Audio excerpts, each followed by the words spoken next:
Hello Internet, my name is Bobo. You ever look at Downshift from Transformers Cybertron and just wish it was Venom? Well, I got some great news for you. Today we're looking at the LEGO Spider-Man vs. Venom muscle car, which I'm pretty sure isn't a thing in the comics, but I've read about as many Spider-Man comics as my audience, so I can't prove it. I just think the car looks really cool. I know people aren't the biggest fans of random vehicles in LEGO Marvel, and I completely agree. I do think a lot of the more recent car sets haven't been very good and way too expensive, but this is not that. This is just a really fun, cool Venom car. The build itself is really good. I don't want to compare it to Speed Champions as I don't own any, but it feels like one of those style of cars but without being any car in particular. Just a legally distinct vehicle with Venom thrown on it. But for a Venom car, it isn't really that Venom themed. It's got the Venom logo printed on the hood, some stud shooters, and I don't know, these two things on the back. Aside from that, it's a pretty plain muscle car. If you wanted to, you could probably take these two pieces off the back, remove the weaponry, replace the hood, and boom. Now you have a new car for your Fast and Furious collection. And while the color scheme is Venom themed, it can still easily pass as just a regular car.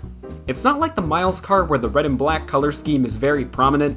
The black and white colors are present, but the white is pretty minimal compared to how much red is on Miles' car. Now for some size comparisons. Here's the Miles car, Kingdom Sideswipe, and the Legacy Lloyd Jungle Raider. For the side build, it's just a safe. You could attach it to the back of the car with a chain, but it's just a pretty weak side build. Though why doesn't Venom just put the gold in the back of the car and leave the safe behind? Is he stupid? But you can get some decent play value with some kind of car chase using the included minifigures. Now we can talk about why we all really bought the set. It comes with a standard Spider-Man and Venom, two of the most common minifigures, so I won't go into detail about them. These are just good minifigures, but I'd recommend swapping Peter's legs to be the dual molded red and blue legs. The third one is what people really care about. Here is Julia Carpenter's Spider-Woman, a character I'm sure everyone knows from the hit movie Madam Web that made $5 billion, so I won't go into any details about the movie since all of us have seen it at least 5 times, so it would be completely pointless. But that is probably why she got included in the set. Might as well have some synergy, even if it's with Madam Web. It's just an excuse to give us a cool comic figure. Now the minifigure itself is pretty good. It's pretty simple, but her outfit is simple, so it works. The torso is also a nice black and white type spider suit, so if you wanted to, you could put Venom's head on it and recreate the best scene from Venom 1. The face print is simple yet effective with a smiling face and an angry face. It's a simple figure, but it's also just nice to get more spider people. They look really good together, though I'm like 90% sure none of them ever interact. But then again, I haven't read much Spider-Man, so I can't prove it. So yeah, it's nice to get a good comic figure, but that's kind of why I get why LEGO doesn't do these too often.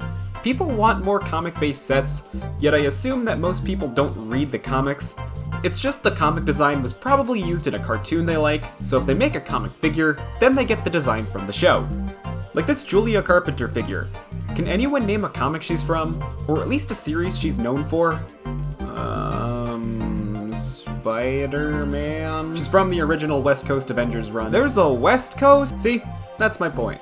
Like, I'm not disagreeing that we shouldn't get more comic-based sets, just that I don't think it's unfair for LEGO to be very picky when people don't really read these comics and know them more from other adaptations. Which is perfectly fine, but I'm just saying it's not surprising LEGO doesn't make sets based on stuff that most people don't really know about. Anyways, here's Spider-Woman with Venom and Morbius. If you wanted to, there was also an Anya Corazon Spider-Girl minifigure from 2020, so you could grab that and be one step closer to collecting all the characters from the Sony movies. I could have actually grabbed this minifigure for pretty cheap a while back, but I was stupid, and now I don't have one. Also, did you guys know that the woman who played Anya in Madam Web was also Isabella in Transformers The Last Knight? Yeah, we're old. And those are my rambles about this LEGO set. It's pretty alright, nothing spectacular or amazing, but I'm glad to have it. It's got 3 pretty good minifigures, 1 pretty alright car, and it's $30. I mean, it's not a bad price, but I'd say get this one on sale if you can. After this though, I think I'm done getting these random cars. I don't need enough to run my own circuit, I can already do that with my Transformers.